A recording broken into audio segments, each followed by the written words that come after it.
Monsieur le Président du Comité national du dialogue social, M. Yusuf Fawad, Monsieur le Président de la Fédération nationale des parents d'élèves, Monsieur le Directeur de cabinet, Mesdames, Messieurs les invités, chers journalistes, je vous remercie de votre présence pour la couverture de ce point de presse qui traite de la situation scolaire. Comme vous le savez, depuis quelque temps, le système éducatif est confronté à des secousses profondes dues aux grèves des enseignants et aux réactions des élèves. Cette situation nous a été léguée par l'ancien régime et elle n'est pas rose.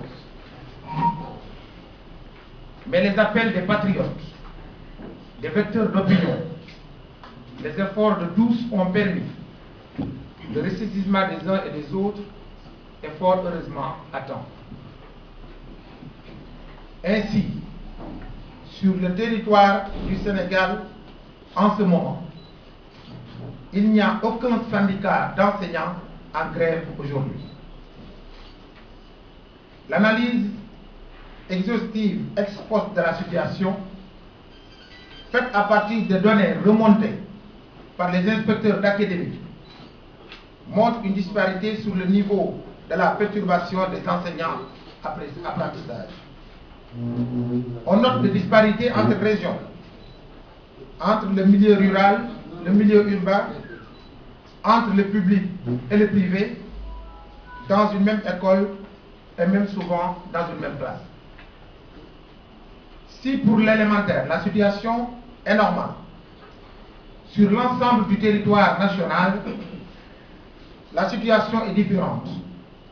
Pour ce qui est des collèges, par exemple, environ 70% des collèges ont déjà fini de composer. Il en est de même pour les lycées, où à peu près de 40% des élèves ont suivi les apprentissages presque normalement et ont fait des compositions. Permettez-moi de rappeler que ce n'est pas la première fois que notre pays est confronté à de telles situations. En 1968, on a une organisation d'une session unique du bac au mois d'octobre. En 1976, une session unique en octobre. En 1985, une session unique. En 1988, une année blanche. En 1994, une année invalide. En 1997, les examens ont eu lieu en octobre et l'ouverture en novembre.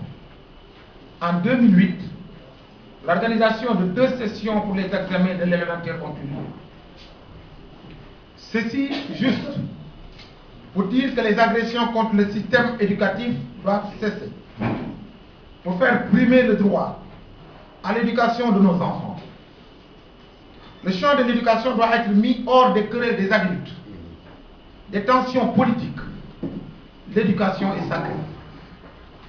C'est pourquoi, depuis ma prise de fonction, et bien avant d'ailleurs, j'ai travaillé à trouver en urgence les solutions à ce grand mal, avec notamment l'appui inestimable de tous les acteurs de la société civile et beaucoup de nos compatriotes. À cet effet, depuis la levée du mot d'ordre, j'ai mis en place une task force en charge de proposer une stratégie globale de réaménagement du calendrier scolaire qui prend en compte l'intérêt suprême de l'ensemble des apprenants. Ce groupe de travail est composé de techniciens du cabinet, des directeurs, des chefs de service et de l'hygiène. Les propositions faites ont été partagées et enrichies par les inspecteurs d'académie qui ont aussi fait un état des lieux exhaustif de la situation pour nous permettre de cerner tous les contours afin de prendre les mesures appropriées. Ces différentes rencontres se sont tenues le mercredi 25 et le vendredi 27 avril 2012. Il s'en est suivi le lundi 30 avril 2012 d'une large concertation avec tous les acteurs, enseignement technique, université, élèves, enseignement privé, syndicats de parents d'élèves, société civile et syndicats tout court. Sous la présidence du doyen de l'IGM, ce qui est une première dans le cadre de la gestion de telles questions au Sénégal. Il faut ajouter à cela d'intéressantes contributions écrites de bonne volonté militants de l'éducation nationale. Partant de la synthèse de toutes les propositions, je tiens à rassurer que premièrement, il n'y aura pas d'année blanche, pas de bachotage, ni de bâclage des cours. La validité des diplômes ne souffrira d'aucune contestation. Deuxièmement, les intérêts des enfants seront sauvegardés. Troisièmement, aucune partie ne sera lésée. Le découpage de l'année sera réajusté. Il s'agira de faire des efforts supplémentaires. En tout état de cause, il est important de noter que, premièrement, les enseignements apprentissages se poursuivront jusqu'en fin juillet. Deuxièmement, les examens du certificat d'études seront décalés d'une semaine, mais auront lieu bien à d'être issus. Troisièmement, les examens du BFM se feront en 2 sessions, dans la première quinzaine du mois d'août 2012 et dans la première quinzaine du mois de novembre 2012. Quatrièmement, concernant l'examen du baccalauréat, le ministère de l'Éducation nationale, en concertation avec le ministère de l'Enseignement supérieur et de la Recherche, précisera les modalités de son organisation. Cinquièmement, les évaluations sommatives, contrôle continu et composition se feront tant pour les classes intermédiaires que pour les classes d'examen sous de forme adaptée.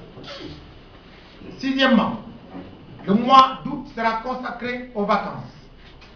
Septièmement, le mois de septembre sera un mois de consolidation, de renforcement des enseignements apprentissages pour les établissements réellement perturbés.